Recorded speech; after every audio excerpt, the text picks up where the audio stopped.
আরে ভাই আমরা এতক্ষণ ধরে মাছকে ডাকতেছি কিন্তু মাছ তো আসে না। হ্যাঁ ভাই, তুমি তো ঠিক কথা বলতেছো, আমাদের কথায় তো মাছ আসছে না, ওনার কথায় মাছ কিভাবে আসলো?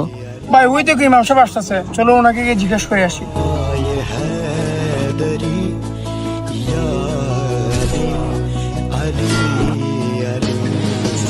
আসসালামু আলাইকুম ইমাম সাহেব।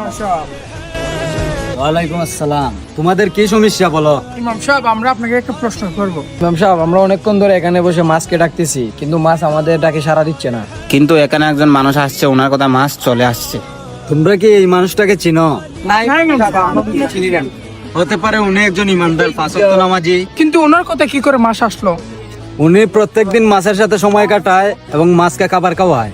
কিন্তু উনি তো আজ মাছকে খাবার খাওয়ায়নি। উনি মাছকে খাবার খাওয়াক বা না খাওয়াক, উনি যখন পুকুরের সামনে যায় তখন মাছ উনার সামনে চলে আসে। কিন্তু ভাইয়েরা, আল্লাহ তাআলার সৃষ্টি প্রাণী যখন একজন নামাজি ব্যক্তিকে পছন্দ করে, তাহলে একটাবার চিন্তা করে দেখো আল্লাহ তাআলা নামাজি ব্যক্তিদেরকে কতটুকু পছন্দ করেন।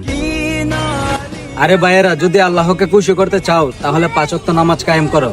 ইনশাআল্লাহ।